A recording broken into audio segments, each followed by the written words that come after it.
Angin debat KDM itu, yang orasi di demo Parung Panjang itu. Lihat apa tuh? Aduh, pengen ketawa gua, tapi takut dosa. Tapi kocak banget ngeliatnya. Pantesan sih waktu dia orasi itu, saya bukan sopir tambang, saya bukan pekerja tambang, saya bukan pengusaha tambang. Lah, terus dia waktu orasi itu mengatasnamakan siapa? Mewakili siapa?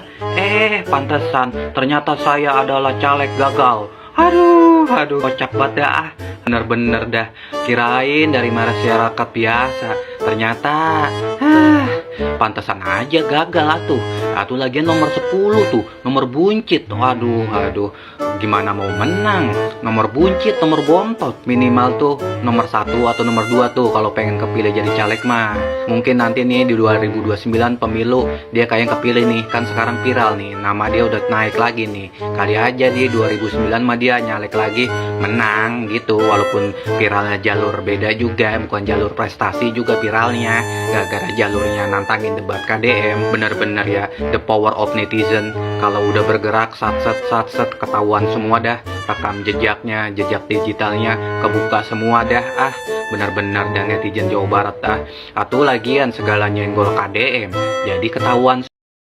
Assalamualaikum warahmatullahi wabarakatuh. Kembali lagi bareng saya di kanal YouTube IQ9, yang tentunya dalam video kali ini kita pun akan melanjutkan kembali guys tentang kasus Parung Panjang yang sempat ditutup sementara oleh Gubernur kita Jawa Barat, Kang Deddy Mulyadi, yang sempat berita ini pun berdatangan berita positif dan juga negatifnya teruntuknya para warga Parung Panjang yang sempat berjualan dan berdagang alias tukang tambal yang saat itu juga ikut serta berdemo dan berdeklarasi untuk meminta keadilan kepada Gubernur Jawa Barat Kang Deddy Mulyadi. Teruntuknya nih rekam jejak dari Asep Fadlan jadi koordinator pendemo, bahkan sekaligus ia juga sempat menantang kepada Kang Deddy Mulyadi untuk melakukan debat guys.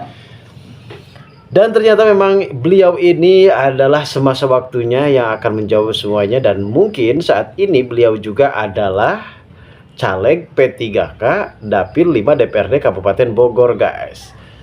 Kecamatan Lewiliang, Rumpin, Jasinga, Parung Panjang, Nanggung, Cigudeg, Tenjo, Sukajaya, dan Lewi Sadeng. Dan ternyata ia pun berurutan nomor 10 Asep Fadlan. Dan ternyata kali ini mungkin beberapa warga yang sempat menjadikan Asep Fadlan ini sebagai koordinator demo, mungkin juga ada kantong pribadi yang sempat masuk hingga pada akhirnya ia sangat begitu kuat sekali untuk melakukan penentangan terhadap Gubernur kita Jawa Barat. Dan bahkan tak cuma itu guys, seharusnya di sini Asep Fadlan bisa melihat bagaimana para korban jiwa yang mengalami kecelakaan, sehingga kecelakaan bisa menewaskan dan juga mengalami cacat permanen. Dan bahkan kita juga di sini akan menyuguhkan bagaimana video-video tentang adanya para warga yang sempat diundang oleh Gubernur Jawa Barat Kang Deddy Mulyadi untuk sempat hadir di acara rapat tentang adanya penutupan Parung Panjang ini guys, yang dimana di situ terdapat beberapa warga yang mengalami cacat permanen akibat truk tambang. Lalu bagaimanakah videonya? Mari kita simak videonya yang memang cukup mengharukan sekali guys, dan kasihan. Kita simak videonya langsung berikut ini guys. Ini Bapak termasuk yang ini. Kecelakaannya apa? Saya kecelakaannya ini senggol mobil dan dari motor jatuh. Sekarang ini udah nggak bisa jalan. Bapak pakai motor? Ya. Kesenggol truk. Nah, kemudian pertanyaan saya, dari truk yang nyenggolnya ada pertanggungjawaban nggak? Waktu itu saya nggak tahu, nggak ada pertanggungjawaban. Saya sudah ingat sendiri. Nggak, artinya Bapak diobatin nggak? Oh, enggak. Nggak. Nggak ada yang. Dibiayain nggak? Enggak. Nggak ada yang. Di rumah sakit Bapak diurus pengobatannya sampai pulang? Sama sekali? Sekali saya. Sampai hari ini? Sampai hari ini. Kalau BAP di kepolisiannya ada? Nggak ada yang ngarusin. Oh, Bapak nggak ngadu? Nggak lapor? Terima saja? Akhirnya Bapak cacat permanen? Sejak kemarin saya berasa sekali. Tidak bisa kerja? Jangankan kerja, jalan juga nggak bisa. Oke. Teteh? Bukan karena ini. Bentar, Pak Balik. Bentar. Bukan karena kecelakaan. Kecelakaan Bapak. Oh, ini kecelakaan. Iya, dari kejadiannya 19 Agustus 2020. Oh. Dan sampai sekarang belum bisa ngapain. Oh, terus waktu itu kenapa? Pulang sekolah, habis isi bensin di pom. Nah, terus? Pas mau belok, malah ditabrak dari belakang sama mobil tambang. Oh, teteh pakai motor. Pakai motor. Ditabrak bujur. Oh, ditabrak lah. Jadi mobilnya yang nyalip. Yang baru ditabrak bujur. Ya. Yang Teteh mah jadi gini keluar dari pom. ya keluar dari pom. Ini bujur tabrak motor. Ya motornya bujur motor ditabrak. Ya kan bujur motor berarti kan bujur kita. Ya kan? Berarti teteh ditabrak jeung bujur-bujurna. Betul kan? Terus akibatnya teteh jatuh. Jatuh. Enggak, awalnya kan cuman keserempet. Jadi si bumper udah kena pinggang. Udah kerasa jatuh, udah kerasa patah. Oh, bumpernya kena. Iya. Terus itu kan Bumper mobil kena bumper teteh. enggak, kena saya, kena pinggang. Ya kan bumper ini juga. Pinggang Bapak. Ya sebutnya bumper itu teh. Mobil. Kan istilah kemanusiaan, istilah heureuy udah menembur itu disebutnya bumper. Terus akibatnya Kan sempat ketahan sama Depi. Aha. Temen yang bawa Depi yang dibonceng. Aha. Nah, ternyata karena kaget temen bengong. Aha. Harusnya kan kita maju dulu baru banting setir. Aha. Karena bengong pas Depi ditepak pundaknya dia langsung loncat tanpa ngomong ataupun aja. Akhirnya kan namanya supirnya nggak ada, Depi jadi hilang seimbang si motor, jatuhlah Depi ke bawah. Si supir karena udah tahu jatuh jadi dibabrasi. Kalau meninggal kan itu biayanya kayak sedikit, tapi kalau masih selamat itu berkelanjutan. Jadi dibabrasin sama supir. Ke teteh teh. Iya, Depinya masuk kolong. Dengan pikiran supir teteh meninggal. Iya, dibablasin niatnya mau dibikin meninggal. Iya, dengan pikiran sopir, dengan dibablasin teteh meninggal. Iya. Maka kalau meninggal santunannya kecil. Iya, itu di situ Pak. Kalau di Rumpin gitu. Rumpin. Itu tradisinya. Iya. Biasanya pertambangan itu kayak gitu Pak. Kalau supir nabrak orang, kalau meninggal dia biayanya sedikit keluar biayanya. Tapi kalau misal selamat kayak Depi itu berkepanjangan. Nah, jadi dia rugi, dia kan mau ambil rugi Pak. Kejangannya. Kalau meninggal itu kita Oh iya, enggak kejam banget. pertambangannya Iya. enggak. Terus Enggak maksudnya gini. Kalau meninggal biasa dikasih duit berapa yang keluarganya? kalau dulu Kalau meninggal 25. 25. Yang harga nyawa itu satu nyawa 25 juta. Iya, juta. kita dihargain 25. Tapi kalau yang selamat kayak Devi itu kan harus berkepanjangan. Pengobatannya ke rumah sakit. Pengobatannya jadi mahal sampai Iya, sebulan. betul. Tapi Teh Devi dibiayain. Enggak. Awal doang. Jadi dia tanggung jawabnya cuma 10 hari. 10 hari dari Eka Hospital, habisnya 261. Nah, setelah itu karena biayanya makin bengkak, harusnya itu minggu selanjutnya Devi operasi kedua, operasi besar. Cuma karena tambang ini nggak mau tanggung jawab, lepas tanggung jawab, akhirnya Devi dikeluarin dari rumah sakit tersebut. Karena posisi kita keluarga gak ada, jadi bingung mau kemana. Nah, akhirnya didemo lah sama warga setempat, baru dikasih santunan. Itu pun hasil demo awalnya mau dikasih kecil, mau dikasih 30-an, cuman karena berkat bantuan masyarakat di demo 3 hari nggak boleh lewat PT tersebut, mobil-mobilnya kayaknya dikasih 100 juta.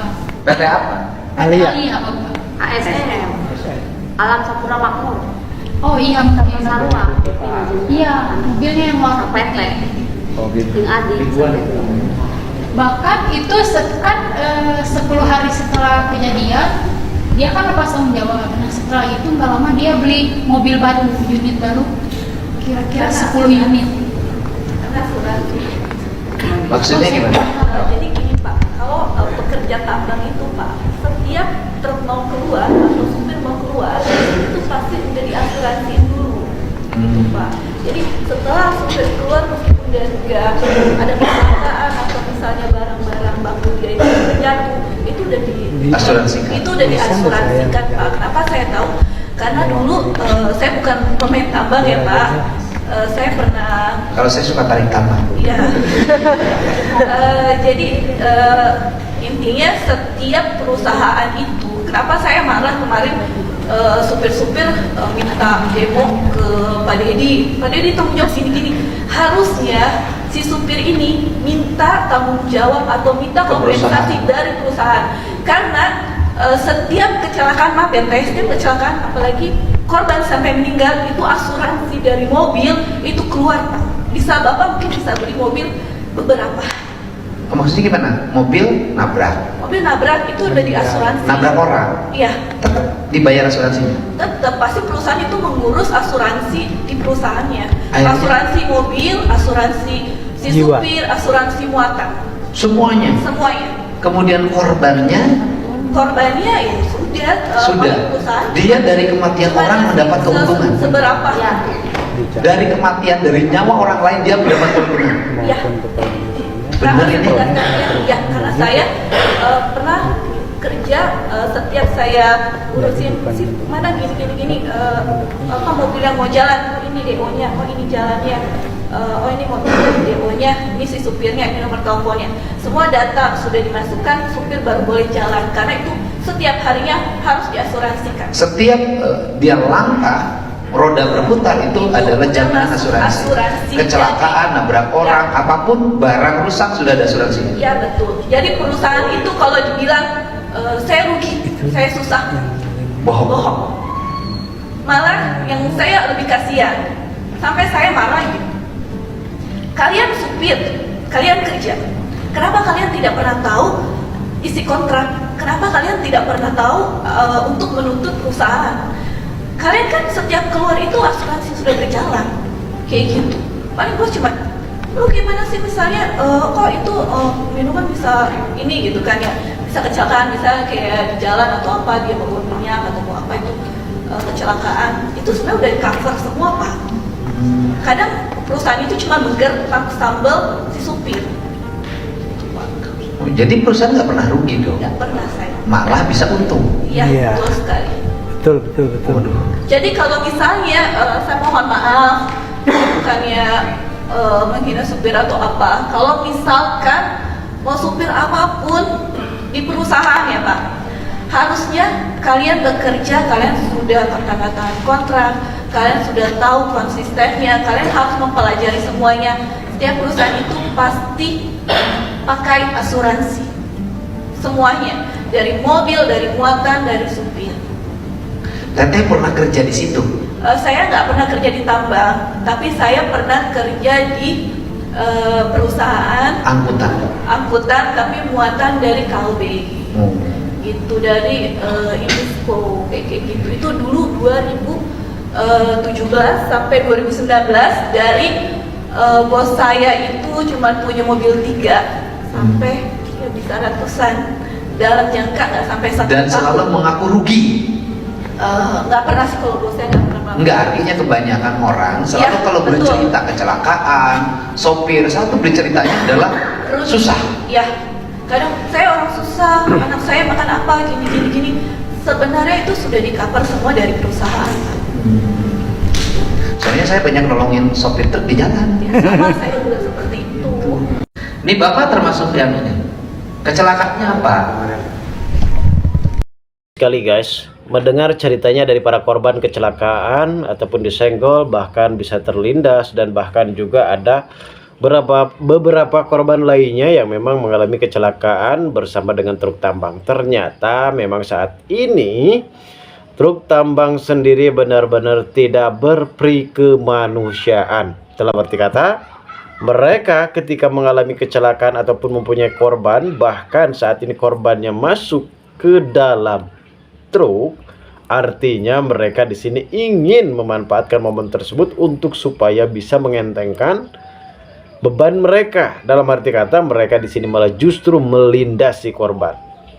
Kita bisa menyimak cerita dari Mbak yang satunya yang sempat mengalami cacat total dikarenakan mendengar ceritaan beliau justru hati saya memang tersentuh sekali guys. Ini merupakan suatu yang memang sangat begitu keji. Tidak pernah mempunyai perasaan dan berperi kemanusiaan. Tidak pernah memanusiakan manusia. Yang pada intinya mereka hanya memikirkan keegoisan mereka, keuntungan mereka, dan bahkan bagaimana usaha mereka bisa maju, dan bahkan bagaimana keuntungan mereka bisa mempunyai keuntungan yang lebih besar. Namun di sisi lain, banyak dampak warga yang saat ini benar-benar berkeluh kesah bagaimana tidak ada tanggung jawabnya sedikit pun. Bapak-bapak ini juga yang memang benar-benar intinya namanya orang susah biasanya selalu dikucilkan dan akhirnya nerima saja. Namun saat ini kita benar-benar bisa mengetahui bagaimana para warga yang ada di ruangan gubernur yang saat itu sempat dikumpulkan, karena memang ini adalah salah satu niat dari Kang Deddy Mulyadi untuk mengetahui lebih lanjut bagaimana para supir bisa mengetahui hati nurani mereka supaya bisa terketuk. Apalagi Asep Padlan yang sempat berdemo dan siap menantang KDM, ternyata ia tidak pernah memikirkan keluarga korban yang saat ini sempat terlindas, bahkan saat ini pun mereka sempat masih cacat total guys. Lalu bagaimanakah reaksi-reaksi dari para warga netizen yang saat ini benar-benar keluh kesah terhadap Parung Panjang? Bahwasanya ada beberapa truk tambang yang sempat beraktivitas kembali walaupun memang sudah dilarang oleh Gubernur Jawa Barat. Mari kita simak videonya berikut ini guys.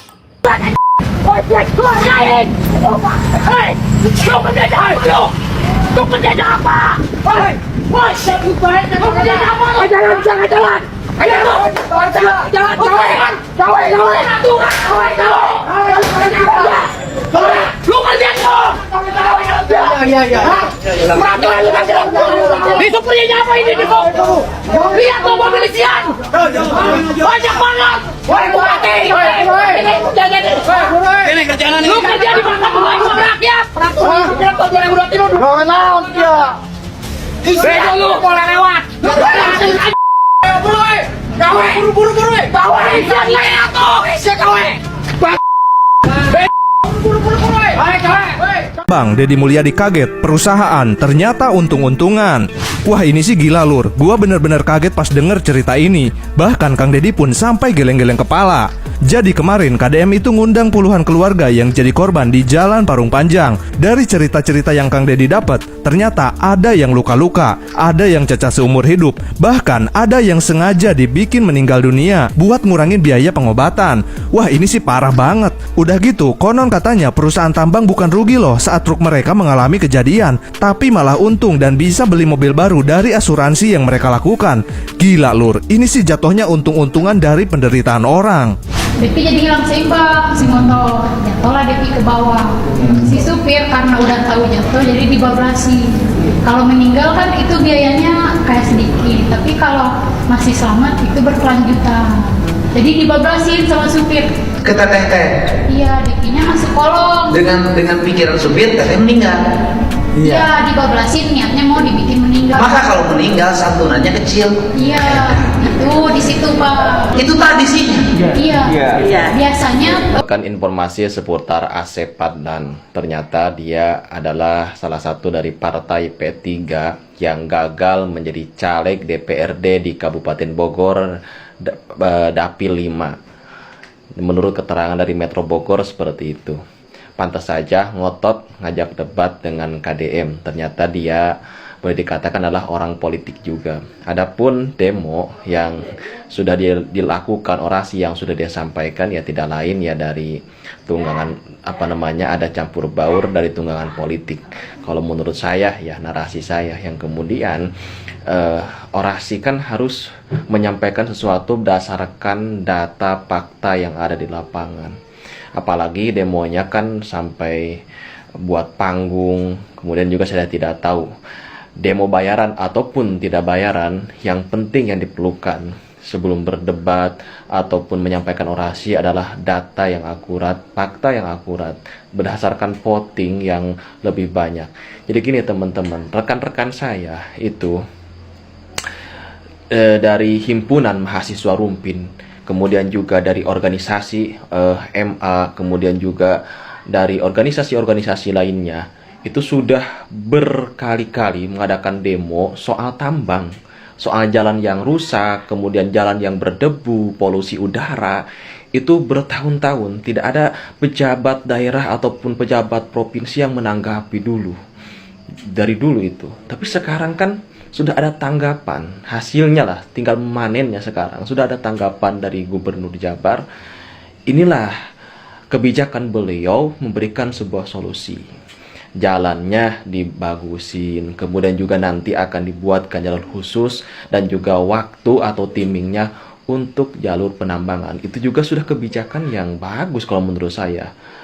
Masih untung gak ditutup secara permanen, tapi kalau saya sih lebih lebih setuju ditutup secara permanen. Ada isu-isu juga dulu dari netizen, dari kalangan yang lain juga yang mengatakan bahwa KDM gak bakal berani artinya menggebrak atau menutup tambang, karena katanya isunya yang punya tambang itu jenderal, katanya seperti itu. Tapi kan kenyataannya beliau berani, walaupun memang ditutupnya hanya secara sementara. Nanti kan kalau ditutup secara permanen nanti Asep Padlan gak dapat makan.